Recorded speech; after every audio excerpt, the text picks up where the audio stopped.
Umaga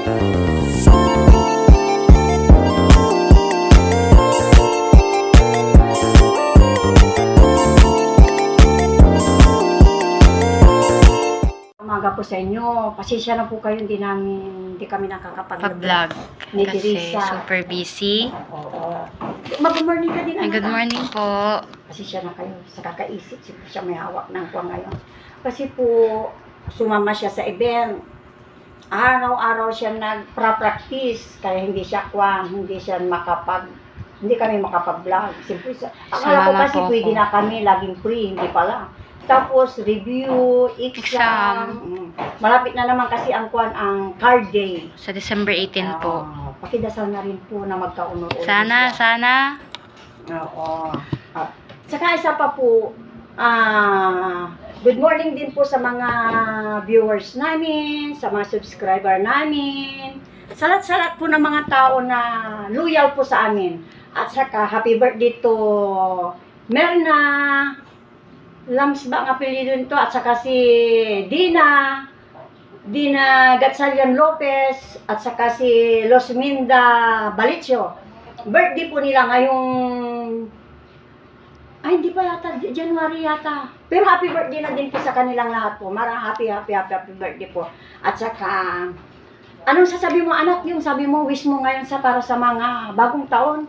Yung mga viewers natin. Wish ko po para sa atin, viewers, mga subscriber namin, at sa mga nagla-like at nag-share na rin po sa amin, masayang Christmas, masayang Maraming New Year, blessings sa dadating. at sa bagong taon, sa hirap natin ngayong taon na ito, more blessing, at saka More blessings to come. At saka Maraming swerte. sweet blessing na nga yun. At saka ano pa yun, yung wala nang masyadong at saka yung mga weather, yung mga bagyo-bagyo, sana naman hindi na masyadong ganun ang nangyayari po sa atin. Grabe po ang nangyari sa atin ngayong taon na ito. Sana po gabayan tayo lagi ng Panginoon Diyos. Sige po. Ang topic po natin ngayon ay tungkol po sa yung sinabi namin nung last kina Mrs. Balicio, yung kaibigan ko po ni Teresa.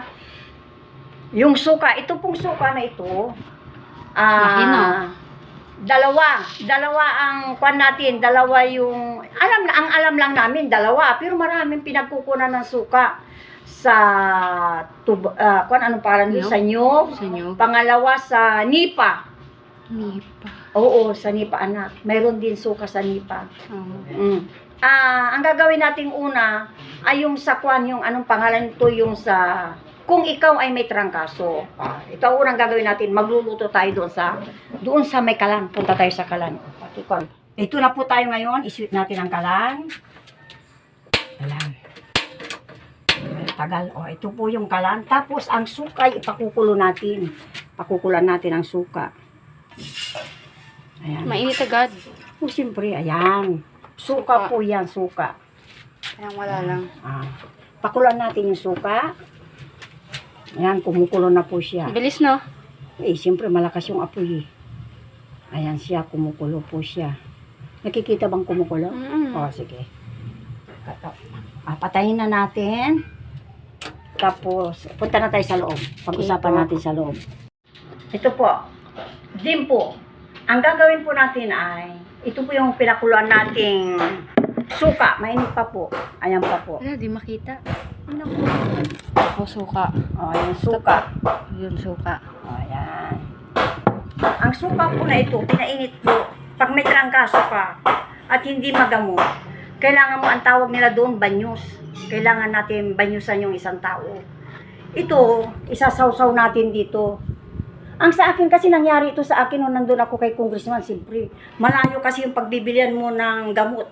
Walang butika kasi doon sa Binlok. Ang butika, sasakay ka pa, pupunta ka pa ng downtown. Kaya ang ginawa ng naging kaibigan ko po, ito, suka, tapos isawsaw mo doon. Isawsaw mo, sayang naman. Isawsaw po. Isawsaw mo dyan na tubig. Ayan po. Tapos, pangbanyos mo sa katawan mo. Ayan. Pangbanyos sa katawan. Ayan po. Yan, ganunin mo po. Ipunas mo yan. sa katawan, hanggang sa ulo, hanggang sa mapaa.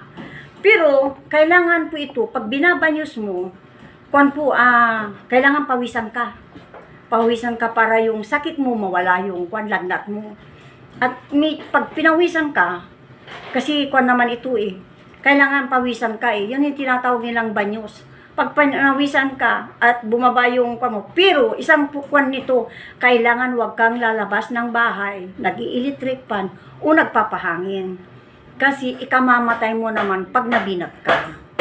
Yan po ang sasabihin ko sa inyo. Pag naramdaman mo na umuki-uki ka, alam nyo yung yung sinasabi kong dahon ng kamyas, ilaga po yun, tapos panligo. Kontrabinat naman.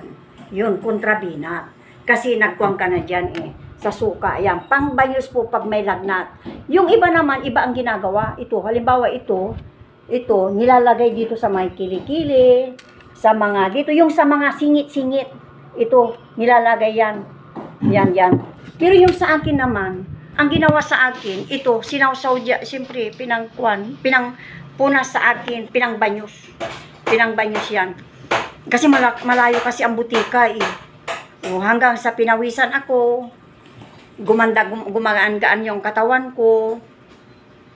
Nangligo po ako ng yung sa kamyas. Nilaga ko naman yung kamyas.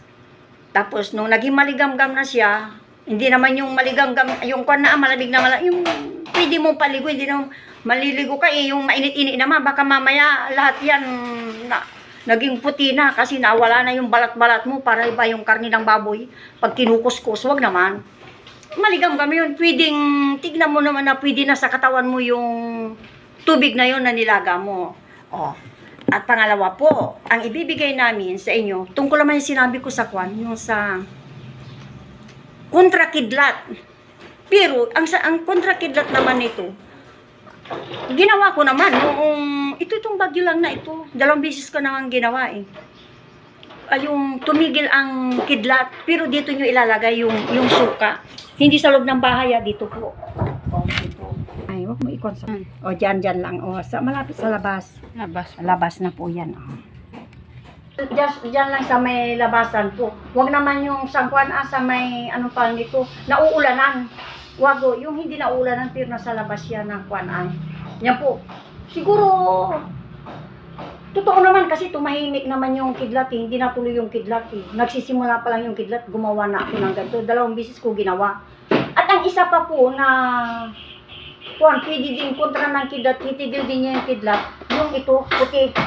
Yung puting tila naman. Ang puting tila naman na ito, manggunting ka ng tila. Tila yan yung tila. Puti puti po, puti. Na tila. Ayan. Tapos, ang puting tila naman na ito, sunugin. Sunugin po. Wait lang po. Itong tila na ito, sunugin. Kumuha naman kayo na yung mga pwedeng paglalagyan natin para sunugin. Yung kailangan ito umuusok. Ito, totoo din po ito kasi nasubukan ko din po ito. Malibang sa suka, ito din. Ito naman, nung malakas ang kidlat. Ginawa ko yun. Mga ilang minutos din, tumigil na yung kidlat.